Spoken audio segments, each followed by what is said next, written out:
And welcome back. Jim in Phoenix, Arizona. You're on the air with Congressman Pocan. Thank you for taking my call, Tom. Sure. Thanks for watching Free Speech TV. What's up? Yeah. So, I'm a 62-year-old white guy, and I understand everybody should get involved, and all my friends are registered. But as we learned from this last election, that popular vote doesn't really count.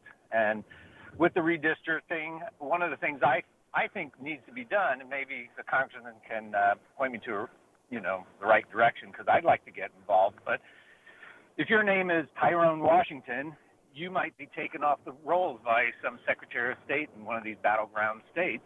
And that seems to me that they're taking away your constitutional rights without due process. So why hasn't there been an organization, whether it's a 501c or can it be a political PAC, that actually raises money and files lawsuits in these battleground states to begin with to challenge the constitutionality of taking people off the rolls without due process? Well, so Jim, thank you for your call and raising the issue of interstate cross-check. I know we've talked about on this program many times.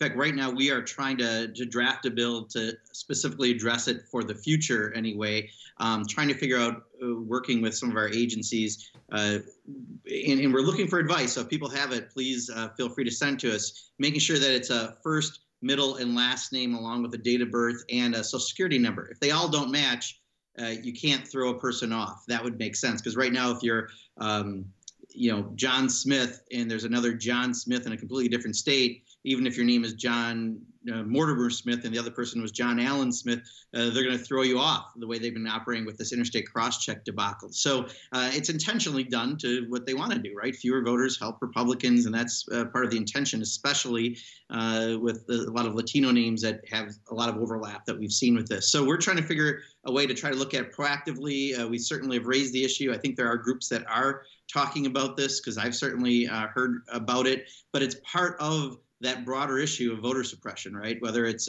photo ID requirements, ending early voting, taking names off the ballot, making it harder for people to vote, making it so felons can't vote even when they've been cleared and off paper. There's a lot of challenges out there we've got to try to fight.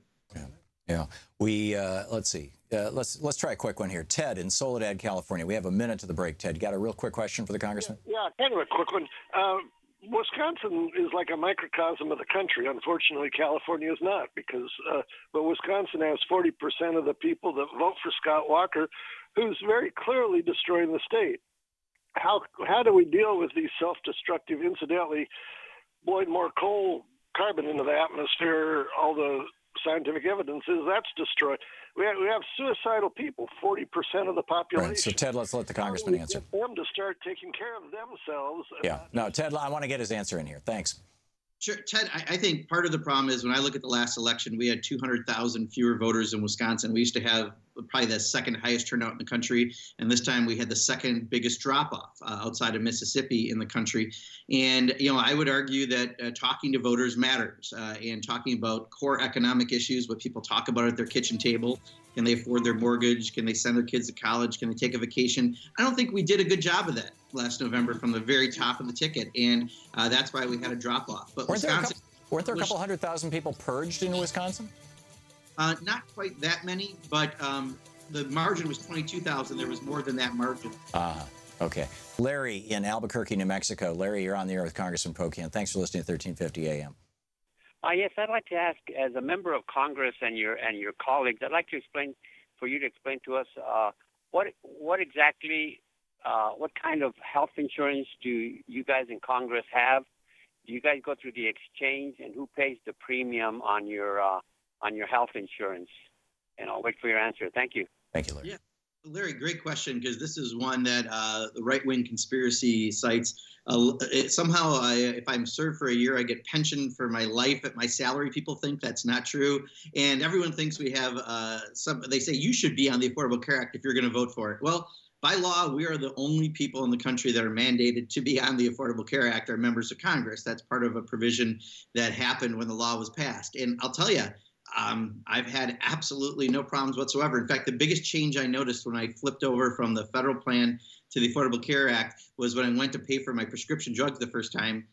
I didn't have to pay a dime. So actually, I improved the system from what I had. We all pay a little bit towards that, just like most employers have. But we're the only people in the country mandated to have the Affordable Care Act, and it works perfectly. Dewana in Warner Robins, Georgia. Dewana, you are on the air with Congressman Pocan. Hello. My name is Bawana Sanders, and I want to talk about the health bill.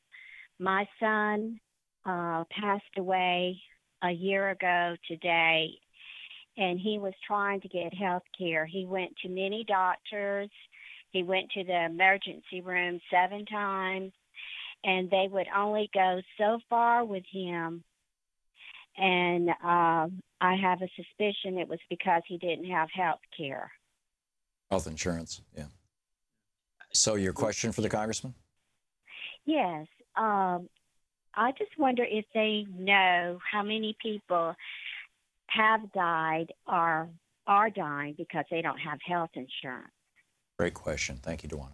Yeah, Dewana, I don't have that number at the tip of my tongue, but we absolutely have that number. First of all, I'm very sorry for your loss. And, you know, that's a story that happens all too often, not just if people die because they don't have health care, but people who are living that could have a much better quality of life, but they don't have health care. In fact, I've heard stories just this week of people who, because of the lifetime cap that used to exist, that literally they would have to decide on what they're going to take care of that's wrong with them. In this case of someone I talked to, they have incontinence they couldn't address. So, you know, you could address something and make their life better, but because of an arbitrary decision by an insurance company, it wasn't addressed. That's why we need to consider it a right, make sure that absolutely every person has access to it. And until we get to that point, the Affordable Care Act made sure that 20 more million people have access to health insurance. And now things like pre-existing conditions and lifetime caps are issues that have some universal acceptance. So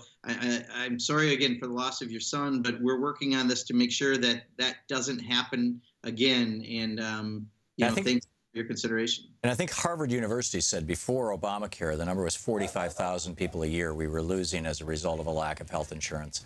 And I've heard it's 17,000 now, but I could be wrong.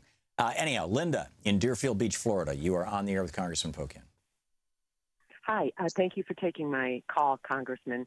My question is, how can we protect pensions in this country? I've already had one stolen, and I had a coworker that we worked at the same place. He had that pension stolen with me at United Parcel Service, and now at Boca Regional Hospital, he had his other pension taken, and we're both 57 years old. What can we do about this?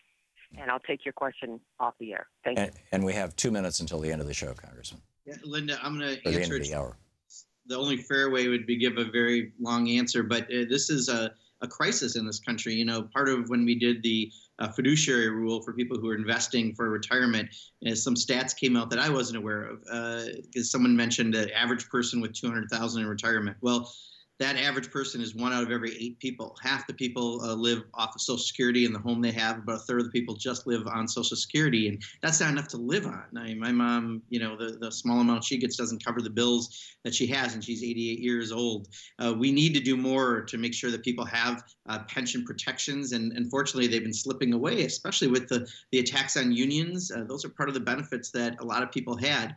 So it's a much bigger crisis that needs a lot to have it addressed. And we've got people with pensions who are losing what they've put in their entire life and expected to have. And I can't give you the 2-minute answer other than we need to make sure that we put a lot more attention to savings and pensions and retirement.